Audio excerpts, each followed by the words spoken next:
Good evening, my extended family. Good evening. Tonight is Monday night, November 2nd, 2020. I hope you all had a blessed day. Thanks for tuning in for tonight's story. We're not traveling very far at all tonight. As a matter of fact, we're staying right in our own backyards, if you're from Norwich, that is. It's an account that I read online from someone who only identified herself as Linda, so she gets all the credit for the story. Here we go. I hope you enjoy it. Long before English settlers purchased the 9-mile square of land upon which the city of Norwich, Connecticut sits, the land was owned and occupied by the Mohegan tribe of Indians. They made their homes near the great falls of the City of Kings and were led by the great sachem Uncas. One of the more popular and famous stories of Chief Uncas involves the Battle of the Great Plain that took place on September 17th, 1643, between the Mohegan tribe and the Narragansett tribe from neighboring Rhode Island, some of which took place what is now known as Indian Leap. As the story goes, Mantanamo, sachem of the Narragansetts, led 900 of his warriors in what was to be a surprise attack on the Mohegans at Shetucket, the Mohegan capital near the City of Kings. The night before the battle, Mohegan scouts in the area observed the advancing enemy and carried the intelligence back to Uncas, who formed a plan.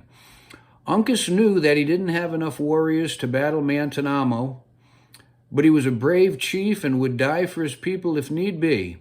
If one man could save many, then he was willing to make that sacrifice.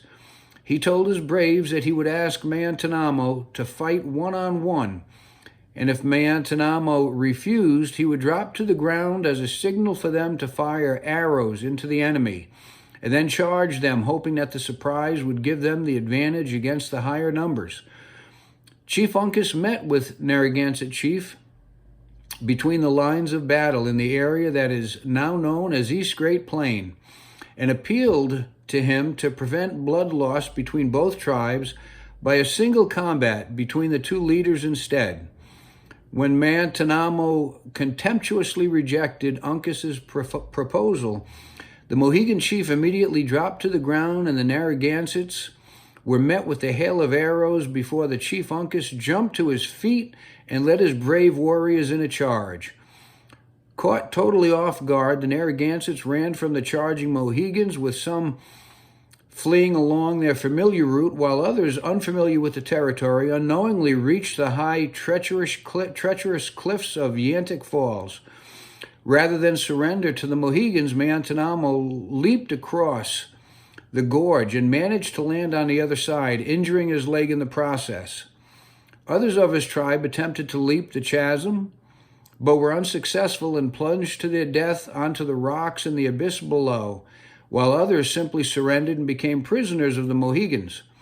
When the pursuing Uncas arrived at the top of the gorge and saw his enemy hobbling away on the other side, he took a running start and flew over the rapids and landed safely on the other side.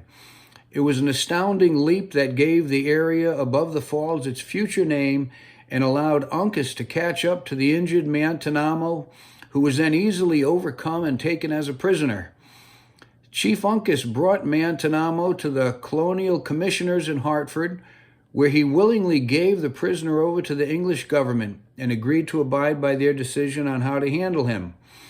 It was agreed by the ecclesiastical counselors that it would be best for the public if Mantanamo were executed, and the Narragansett chief was returned to Uncas with orders to execute him in Mohegan country. After Mantanamo was executed, Uncas thought it would be appropriate to bury him near the place where he was originally captured, and that a small pile of rocks be placed as a marker on the gravesite.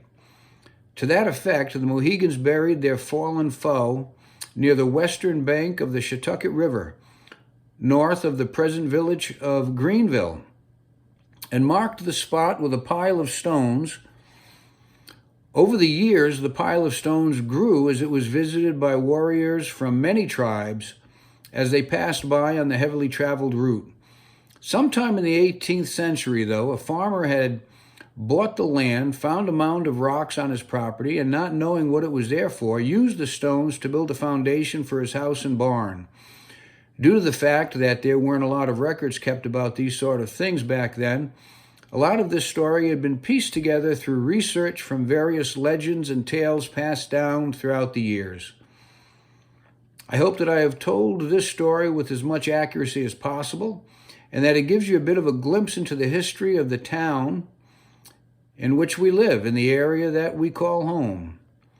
Should you ever be visiting Norwich and wish to visit Miantanamo's marker, it's located on the eastern side of Norwich, off of Boswell Avenue on Elijah Street, a small dead end.